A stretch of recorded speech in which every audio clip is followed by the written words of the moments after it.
Zu sedang masak menu untuk sahur. 2 ekor ikan tilapia. Basuh bersih-bersih. Kemudian kelar badan dia tu. Lepas tu Zu letak garam dan juga sedikit tepung jagung. Lepas tu goreng dalam minyak yang panas. Minyak mesti betul-betul panas. Kalau tidak dia melekat. Panaskan minyak sementara ikan ni masak. Zu akan masak rempah untuk ikan ni. Zu nak masak ikan tilapia 3 rasa. Panaskan minyak, kemudian masukkan bahan-bahan. Setelah minyak panas, Zu tumis bawang merah, bawang putih, cili hijau, cili merah. Zu guna cili hidup yang segar, bukan cili kecil tu ya, yang tu pedas. Lepas tu Zu letak juga sebatang serai. Zu blend semuanya. Zu masukkan juga cili kering ataupun cili boh 1 sudu.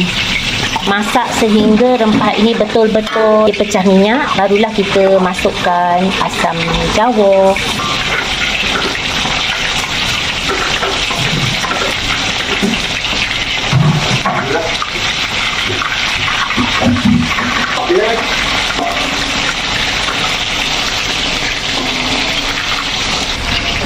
Bismillah, masukkan bawang Holland yang telah dipotong. Bismillah, air asam jawa. Masukkan juga daun ketumbar. Daun ketumbar ni dia bangkitkan lagi bawang ni akan 3 rasa. Okey, sos cili. Sos tiram.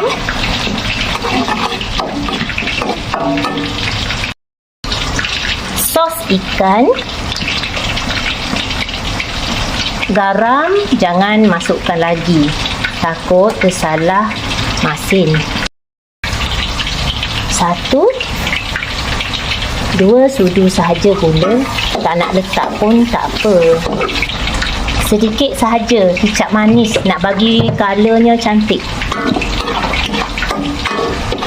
Masukkan air sebab dia nak masak lama sikit, nak bagi dia betul-betul masak.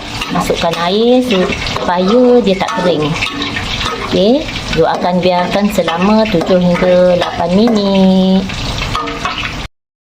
Alhamdulillah ikan ni dah masak. Garing macam ni. Goreng sehingga betul-betul garing macam ni. Okey, angkat dulu ikan ni.